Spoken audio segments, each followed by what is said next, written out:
Hello friends, welcome to Exmart study 2.0 YouTube channel. साथियों, आज इस क्लास में एसएससी जीडी के लिए 50 वो महत्वपूर्ण प्रश्न लेकर आए हैं जो कि बार बार पूछा गया है। एसएससी जीडी में बार बार पूछे गए क्वेश्चंस प्रीवियस ईयर्स क्वेश्चन है जो कि बहुत ही महत्वपूर्ण है। इस बार आपसे ये क्वेश्चन जरूर पूछे जाएंगे, तो शुरू से अंत तक आपको देखना है बिना स्किप किए हुए। तो बिना देरी किए हुए क्लास शुरू करते हैं। सभी साथी क्लास को एक लाइक जरूर कर दीजिए और क्लास पसंद आए तो अपने सभी दोस्तों तक जरूर शेयर करिएगा। देखिए, आज के क्लास का पहला क्वेश्चन ये है कि तुजू दर्रा भारत को किस देश में जोड़ता है। काफी अच्छा क्वेश्चन है और आपको याद रखना है साथियों, तुजू दर्रा जो है ये भारत को किस देश के साथ जोड़ता है। तो देखिए, राइट होगा ऑप्शन नंबर बी, म्यांमार के साथ। आगे अगला क्वेश्चन है, भारतीय जनसंख्या के श्रेष्ठतर जीवन यापन के लिए निम्न में से कौन सा कदम सर्वाधिक महत्वपूर्ण है। तो देखिए, भारतीय जनसंख्या के श्रेष्ठतर जीवन यापन के लिए निम्न में से कौन सा कदम है जो कि सर्वाधिक महत्वपूर्ण है। तो याद रखिएगा, करेक्ट होगा ऑप्शन नंबर ए, वन रोपण। अगला क्वेश्चन है, निम्नलिखित में से वह राज्य कौन सा है जो गेहूं की खेती नहीं करता है। बहुत ही महत्वपूर्ण प्रश्न है, वेरी वेरी इंपॉर्टेंट क्वेश्चन है। तो याद रखिएगा साथियों, कर्नाटक, महाराष्ट्र, पश्चिम बंगाल, इन तीनों राज्यों में गेहूं की खेती होती है, लेकिन तमिलनाडु राज्य में गेहूं की खेती नहीं की जाती है। तो इस क्वेश्चन का राइट आंसर होगा ऑप्शन नंबर डी।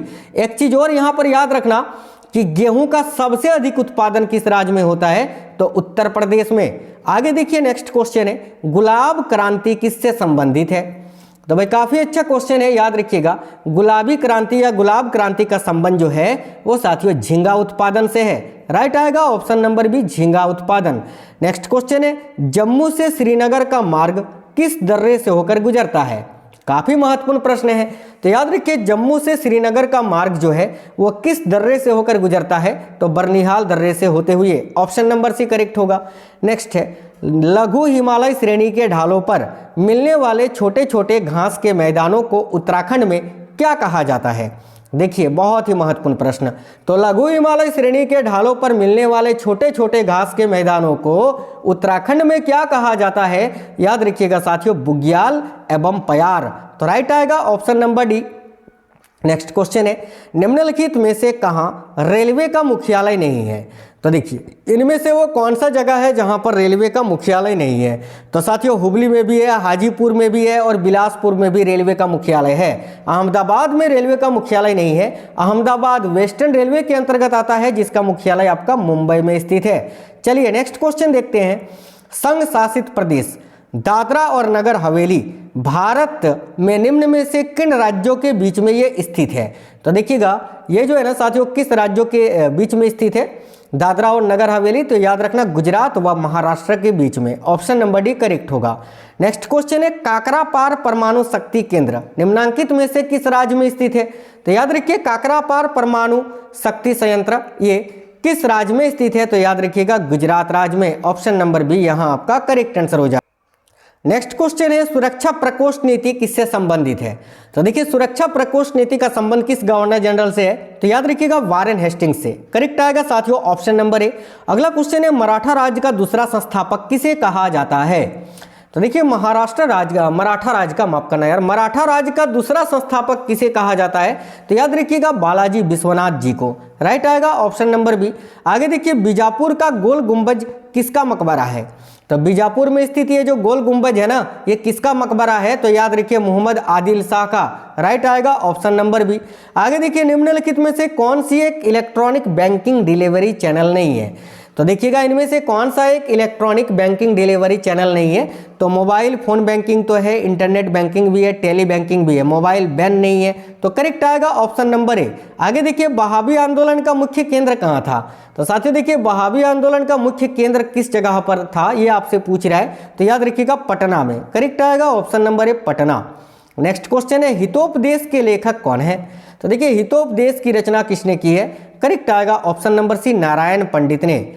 आगे देखिएगा, फहियान और वेनसांग ने इनमें से देखिए फहियान और वेनसांग ने, ठीक है, इनमें से किसके राज्यों को देखा था। तो भाई फहियान और वेनसांग जो कि दोनों ही चीनी यात्री थे और दोनों ने इनमें से किसके राज्यों को देखा था। तो देखिए, करेक्ट होगा साथियों ऑप्शन नंबर डी, चंद्रगुप्त विक्रमदायित्य एवं हर्षवर्धन क्रमशः। क्योंकि देखिए, फहियान जो है ये चंद्रगुप्त विक्रमदायित्य के शासनकाल में भारत आया था और वेनसांग जो है ये हर्षवर्धन के शासनकाल में भारत आए थे। तो करेक्ट आएगा ऑप्शन नंबर डी। आगे देखिएगा, गौतम बुद्ध द्वारा अपने धर्म में दीक्षित किया जाने वाला अंतिम व्यक्ति निम्नलिखित में से कौन था? बहुत ही महत्वपूर्ण प्रश्न है, याद रखिए ऑप्शन नंबर डी करेक्ट होगा, सुभद्र। अगला क्वेश्चन है, स्वतंत्र राज्य में, देखिए स्वतंत्र भारत में राज्यसभा के प्रथम सभापति कौन थे?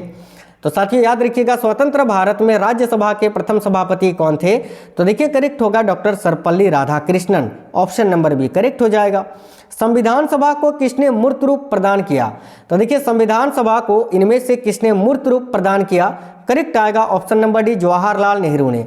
अगला क्वेश्चन है, मगध के किस प्रारंभिक शासक ने राज्यरोहण के लिए अपने पिता की एवं इसी कारणवश अपने पुत्र द्वारा मारा गया? देखिए क्वेश्चन थोड़ा सा अधूरा है, यह मिस्टेक है। देखिए मगध के किस प्रारंभिक शासक ने राज्यरोहण के लिए अपने पिता की हत्या की, हत्या होता है यहाँ हत्या की, ठीक है, इसी कारणवश अपने पुत्र द्वारा वह मारा गया? तो वह कौन से राजा थे? तो याद रखिए अजातशत्रु, ठीक है। अजातशत्रु जो है ना, इन्होंने अपने पिता की हत्या की थी और फिर अजातशत्रु की हत्या जो है उनके पुत्र ने कर दी थी। तो करेक्ट आएगा ऑप्शन नंबर बी। आगे देखिए, फ्रांस की सरकार ने किस वर्ष भारत स्थित फ्रांसीसी बस्तियों का अधिकार भारत सरकार को सौंप दिया था? राइट आंसर होगा ऑप्शन नंबर बी 1954 में। और 1961 में देखिए गोवा को जो है ना पुर्तगालियों से स्वतंत्रता मिली थी, ये भी याद रखना। अगला है, संविधान सभा के कितने उपस्थित सदस्यों ने संविधान पर हस्ताक्षर किया था? काफी अच्छा क्वेश्चन है, तो याद रखिएगा 284 उपस्थित सदस्यों ने, ऑप्शन नंबर बी राइट होगा। वर्तमान समय में भारतीय संविधान में गणना की दृष्टि से कुल कितने अनुच्छेद और अनुसूचियां हैं? तो देखिए गणना की दृष्टि से 448 से भी ज्यादा अनुच्छेद और 12 अनुसूचियां हैं। अगर मूल अनुच्छेद पूछे तो 395 हैं। आगे देखिए, ऋग्वेद में किन दो जैन तीर्थंकरों का उल्लेख मिलता है? तो साथियों याद रखिएगा, ऋग्वेद में ऋषभदेव और अरिष्टनेमी, ये दो जैन तीर्थंकरों का उल्लेख मिलता है। करेक्ट आएगा ऑप्शन नंबर ए। आगे देखिएगा, 1909 के इंडियन काउंसिल एक्ट में किस बात की व्यवस्था की गई थी?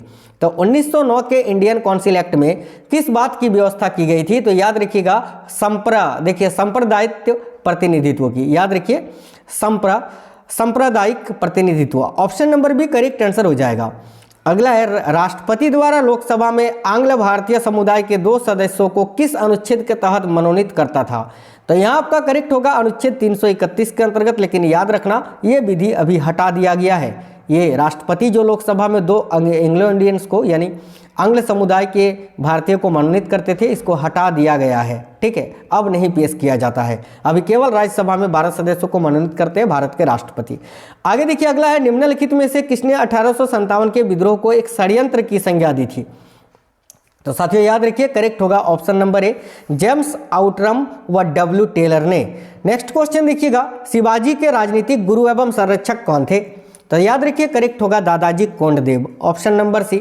अगला, निम्नलिखित में से कौन सा युद्ध था जिसने भारत में ब्रिटिश प्रभुत्व का प्रारंभ किया था? तो करेक्ट होगा साथियों प्लासी का युद्ध, जो कि 23 जून 1757 को लड़ा गया था। अगला क्वेश्चन है, भारत में सचिव का पद किसके द्वारा निर्मित किया गया था? तो देखिए भारत में सचिव का पद जो है ये किसके द्वारा निर्मित किया गया था? याद रखिएगा भारत सरकार अधिनियम 1885 के द्वारा 1858 के द्वारा। करेक्ट आएगा ऑप्शन नंबर बी। आगे देखिए नेक्स्ट क्वेश्चन है, पुहर, देखिए पुहर या कावेरी पट्टनम की स्थापना किसने की थी? तो भाई पुहर या कावेरी पट्टनम की स्थापना किसके द्वारा की गई थी? याद रखिए करिकाल के द्वारा। करिकाल करेक्ट आएगा ऑप्शन नंबर ए। भारतीय संविधान के किस अनुच्छेद के अंतर्गत नागरिकों को मौलिक अधिकार प्रदान किए गए हैं? तो करेक्ट होगा साथियों ऑप्शन नंबर बी, अनुच्छेद 12 से 35 तक में इसका प्रावधान संविधान के भाग 3 में है और ये अमेरिका के संविधान से लिया गया है, याद रखिएगा। आर्थिक नीति की शक्ति के रूप में मौद्रिक नीति, इनमें से किसके द्वारा एडमिनिस्टर की जाती है? तो देखिए आर्थिक नीति की शक्ति के रूप में मौद्रिक नीति जो है ना साथियों, ये किसके द्वारा एडमिनिस्टर की जाती है? तो याद रखिए भारतीय रिजर्व बैंक के द्वारा यानी RBI के द्वारा। याद रखना है सभी साथियों को, काफी महत्वपूर्ण क्वेश्चन है। आगे बढ़ेंगे और आज के क्लास का अगला क्वेश्चन देखेंगे।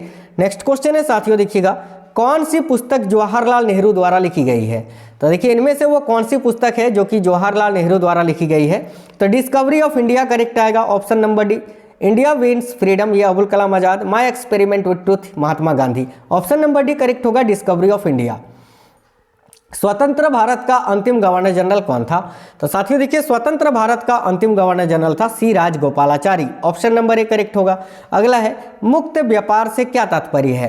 तो ध्यान से देखिए, मुक्त व्यापार से क्या तात्पर्य है? याद रखिए, आयात एवं निर्यात पर कोई प्रतिबिंब नहीं होता है, यही है मुक्त व्यापार का अर्थ। आगे देखिए, नेक्स्ट है, विश्व में रेशम उत्पादन में अग्रणी राष्ट्र कौन सा है?